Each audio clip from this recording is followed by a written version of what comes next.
We are in Death Valley testing terrain relative navigation, the new technology for Mars 2020. The terrain in Death Valley is very much like Mars. It has a lot of sand dunes and steep slopes. It's quite similar to the landing site that Mars 2020 will be going to. We're taking a copy of the system that will be on the spacecraft, and we're testing it in the way that it would be used during the flight mission.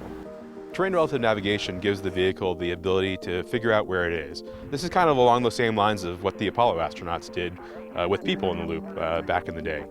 Those guys were looking out the window and looking for different craters and other features on the moon that they knew of from the maps we had on the moon. So that way they could figure out where they are and figure out where they needed to land to be safe.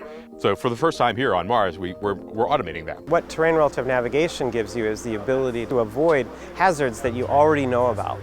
So large hazards, hills, craters, things that you've seen before. With the camera, we take images as we're descending, and we match pieces of the image to orbital imagery that we have stored on board. And if we make many of these matches, we are able to figure out where we are relative to the map.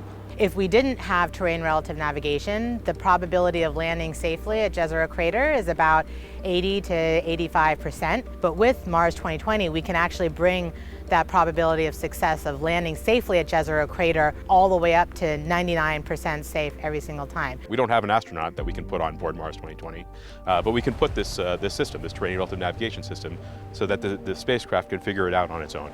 I could see it being used on lunar missions, science missions, as well as human missions.